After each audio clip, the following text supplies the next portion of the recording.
Christianity and Islam pose different threats to the vitality of the modern world. Christianity's extremists, the fundamentalists, typically undermine education in the First World and hence they retard its potential. Islam undermines the very essence of the First World constitutional democracy, the right to free speech. This is typically done by suggesting that anyone who criticizes Islam is committing an intolerant hate crime. Bollocks! If your faith is causing people to fly planes into buildings, then it needs to be scrutinized in a public forum. I mean, let me make the line simple. Disagreeing with someone is not a hate crime. I mean, I think it's typical of Islamic schools and the political Islamic movement to label any criticism a sort of prejudice and thereby racism, thereby trying to make people silent on criticizing it. Inciting someone to break the law because of your opinion is, for instance, suggesting that you think that those who leave Islam are jerks is not a hate crime. Suggesting that people who leave Islam should be killed is a hate crime. But what is the penalty for apostasy? What is the penalty for leaving the Muslim faith? If it's an Islamic country, then the Sharia is very clear.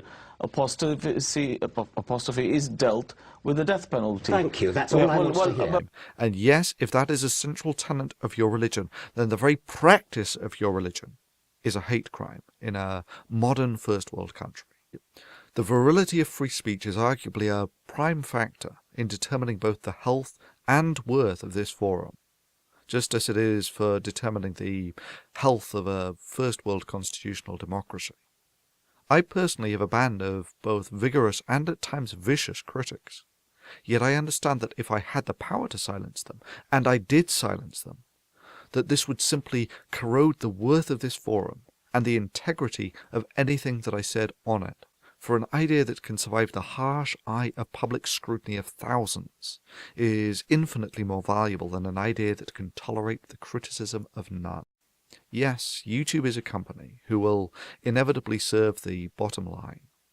However, YouTube's value to society, its value to us, is connected to the service that it provides in allowing ideas, both good and bad, to be subjected to open scrutiny. Recently, both Oh My God It's Chris and DPR Jones both had videos which, to be quite frank, had the most meek criticism of Islam taken down for community guidelines violations. Bullshit. If I no longer have the right to call these religiously motivated actions a hate crime, then what is the worth of this forum? Only a matter of time until we rule Earth, until we control Earth. One day, this very flag will fly over the Parliament in London. We will see this flag that will fly over the White House, and we will see the Black House. The Kaaba will take over the whole world. You will take over USA. You will take over UK. You will take over Europe. You will defeat them all. You will get